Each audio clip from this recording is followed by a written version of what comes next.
हे dear students, आज हम बात करते हैं सर्वाइकल वर्टिब्रास की, खासकर C1 की, यानी कि एटलस की या पहले सर्वाइकल वर्टिब्रा की।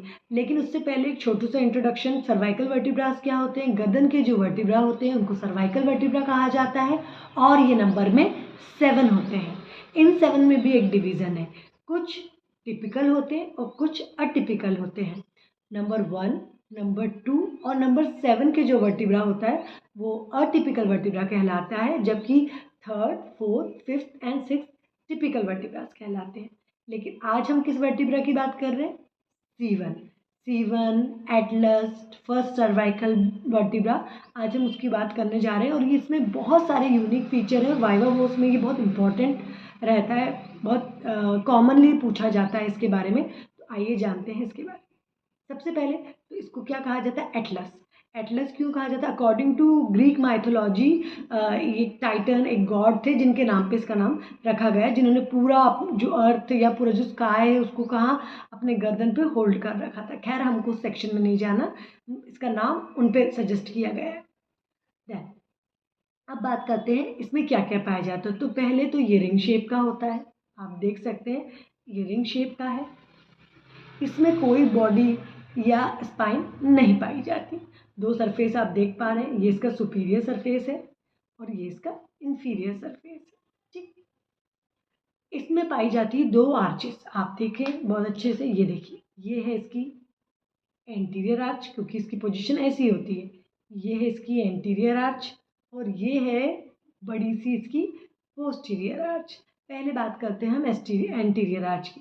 एंटीरियर आर्च जो रहती है वो कैसी रहती है? थोड़ी सी स्मॉल रहती है पोस्टीरियर के मुकाबले। और इसका जो एंटीरियर का जो मीडियन वाला पॉइंट है वहाँ पर एक ट्यूबरकल पाया जाता है, जिसको बोलते हैं एंटीरियर ट्यूबरकल। और उसके जो पोस्टीरियर सरफेस है उस पर आप देख पा रहे हो अगर, तो एक ये देखिए, ये एक फैसेट पाया जाता है, ओवल शेप का रहता है, जिसमें जो एक्सिस का डेन यानी कि जो हैंडल टाइप का निकला रहता है एक्सिस से, वो आके अटैच होता है ताकि नेक के जो मूवमेंट्स है वो प्रॉपरली हो सके। अब बात करते हैं इसके पोस्टीरियर वाले आर्च। ये है इसका पोस्टीरियर आर्च, ये देखिए, ये है इसका पोस्टीरियर आर्च। आप पोस्टीरियर आर्च को देख सकते हैं, ये भी कैसी है? ये बहुत बड़ी होती है, यानी कि पूरा जो आपका ये वर्टिब्रा है इसका 2/5 सेक्शन जो है ये पूरा पोस्टीरियर आर्च ही घेर के रखती है। इसमें भी एक छोटू सा ट्यूबरकल है, इसलिए इसको क्या बोलते हैं? पोस्टीरियर ट्यूबरकल बोलते हैं। इसमें जो आप देखें तो अपर सरफेस पे ग्रूव्स पाए जाते हैं। ठीक है, ये है इसके ग्रूव जो जस्ट लैटरल मास के पीछे ही होते हैं। फिर इसमें पाया जाता है लेटरल मास। ये देखिए, ये जो दिख रहे हैं आपको, ये मोटे मोटे से इनको बोलते हैं लेटरल मास। और इसमें पाया जाता है ये ट्रांसवर्स प्रोसेस, और ट्रांसवर्स प्रोसेस के बीच में ही होता है ट्रांसवर्स फोरामिना।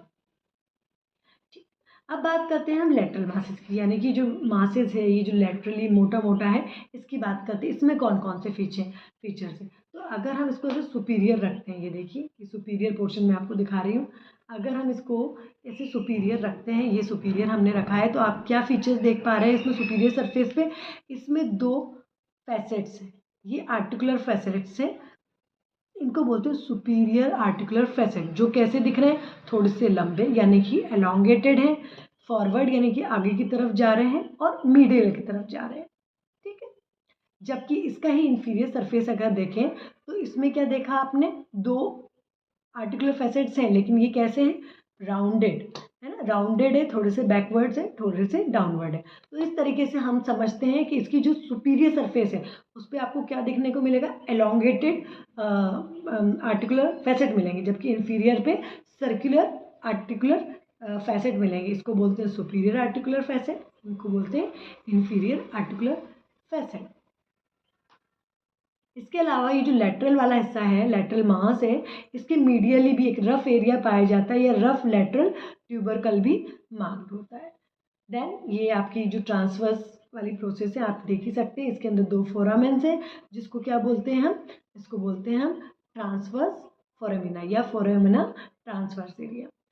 ये कई बार जो ये हमारा सर्वाइकल वर्टिब्रा है इसमें कुछ अनयूजुअली लॉन्ग होती है, और ये अनयूजुअली लॉन्ग इसलिए रहती है, ये रोटेटरी लीवर के जैसे काम करती है, ताकि हमारी जो ये नेक है ये बहुत अच्छे से रोटेट कर पाए। तो ये कुछ फीचर है जिससे आप बहुत ईज़िली इसको आइडेंटिफ़ाई कर सकते हैं। आप ये देखिए, आप इजीली देख सकते हैं। अब ये जो आर्टिकुलर सरफेस है इनके ऊपर, सुपीरियर सरफेस पे आपने क्या देखा, सुपीरियर आर्टिकुलर सरफेस है, इन्फीरियर पे इन्फीरियर आर्टिकुलर सरफेस है। जब आर्टिकुलर सरफेस है तो यानी कि जॉइंट बन रहे होंगे। तो पहला जॉइंट ये जो ऑसिपिटल बोन के साथ बनाता है यहाँ पर, इसको बोलते हैं हम कौन सा, अटलांटो ऑसिपिटल जॉइंट। और जो इन्फीरियर वाले भी बनाता है ऑब्वियसली आता है, नीचे क्या है, सेकंड वर्टिब्रा है, एक्सिस वर्टिब्रा है, तो ये कौन सा जॉइंट बताता है, एटलांटो एक्सियल जॉइंट। तो इस तरीके से इस वर्टिब्रा में पाई जाने वाली हर चीज़ मैंने आपको बता दिया। एक बार आप फिर से रिवाइज कर लीजिए। और मैंने साथ में just last of the video में एक अपने नोट्स शेयर करें, आप चाहें तो उनको रीड आउट करें तो आपको ये बहुत ईजिली समझ आ जाएगा। ये अपनी बुक जो है उसके साथ इसको टैली करते जाएं तो आप इजीली समझ पाएंगे। एक बार मैं फिर से आपको बता दूं, ये देखिए, ये है इसकी एंटीरियर आर्च में एंटीरियर ट्यूबरकल। इसके जस्ट पीछे आपको एक ओवल फैसेट दिखाई देगा, वो किस लिए, एक्सियल के डेन को वो आर्टिकुलेट करता है। इसके अलावा इसमें ये देखिए 2 लेटरल मासेस पाए जाते हैं, है ना। लेटरल मास के ऊपर की सरफेस पे आपने क्या देखा है, यहाँ पर आपने सुपीरियर आर्टिकुलर सरफेस देखा है, यहाँ पर आपने मीडियली रफ लेटरल ट्यूबरकल देखे हैं। अगर पोस्टीरियर में आ जाए तो पोस्टीरियर आर्च जो रहती है कैसी रहती है, बहुत ज़्यादा एलोंगेटेड रहती है, पूरा उसका 2/5 बनाती है। और इसमें भी पीछे पोस्टीरियर छोटा सा मीडियन में ट्यूबरकल पाया जाता है। साथ साथ ये देखिए 2 ट्रांसवर्स प्रोसेस पाई जाती हैं और जो अनयूजुअली बहुत लॉन्ग होती है, और ये किससे पियर्स रहती है, इनके बीच में 2 फोरामिनास पाए जाते हैं जिनको हम फोरामिना ट्रांसवर्स एरिया भी कहते हैं। तो ये बहुत इंपॉर्टेंट फीचर्स है एटलस के, होप आपको समझ में आए होंगे। साथ साथ में मैंने आपको एक सेकंड वीडियो भी चलाया है ताकि आप इजीली इसको देख पाएँ, आइडेंटिफाई कर पाएँ।